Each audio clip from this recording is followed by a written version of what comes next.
ఈ మధ్య కాలంలో మాకు చాలా ఎక్కువగా ఐ ప్రాబ్లమ్స్ ఉన్న కేసెస్ వస్తున్నాయి. ఈ ఐ ప్రాబ్లమ్స్ లేకుండా చేసుకోవాలి అంటే గనక అది మీ చేతుల్లోనే ఉంది.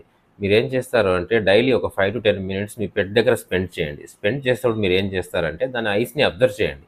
ఏమేం పాయింట్స్ మీరు చూసుకోవాలి అంటే గనక ఫస్ట్ వన్, ఐ ఎర్రగా ఉందా? లేదా రెడ్‌నెస్ ఉందా? అనేది చూసుకోవాలి. రెండవది టోటల్ ఐ ఏమన్నా స్వెల్లింగ్ ఉందా చూడండి. దాని తర్వాత మళ్ళా ఐలిడ్స్ ఏమన్నా స్వెల్లింగ్ ఉందా? ఐస్ ఫుల్‌గా క్లోజ్ అవుతున్నాయా లేదా? లేదా పార్షియల్‌గా క్లోజ్ అవుతున్నాయా? అనేది మీరు అబ్జర్వ్ చేసుకోవాలి. దాంతోపాటు ఐ డిశ్చార్జెస్ ఏమన్నా వస్తున్నాయా? అంటే కంట్లో పొక్కులు లాంటివి ఏమైనా వస్తున్నాయా? అనేది చూసుకోవాలి. తర్వాత నల్లగుడ్డు అంటాం. కార్నియా అంటాం. కార్నియా అనేది ఏమన్నా తెల్లబడుతుందా? లేదంటే వేరే చేంజెస్ ఏమన్నా ఉన్నాయా? అనేది చూసుకోవాలనమాట. లేదంటే ఏమైనా డ్యామేజ్ అయిందా?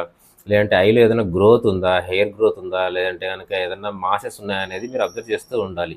దాంతో పాటు discharges, different type of discharges ఉంటాయి. ఆ డిశ్చార్జెస్ ఏమన్నా ఎక్కువ వస్తున్నాయా చూడాలి. లేదంటే ఎక్కువగా మీరు కొన్ని కుక్కలు ఏం చేస్తుంటాయంటే కాళ్ళతో, ముందు కాళ్ళతో గానీ, వెనకాల కాళ్ళతో ఐ దగ్గర స్క్రాచ్ చేస్తా ఉంటాయి. అది ఎక్కువగా స్క్రాచ్ చేస్తున్నా కూడా ప్రాబ్లమే అనమాట.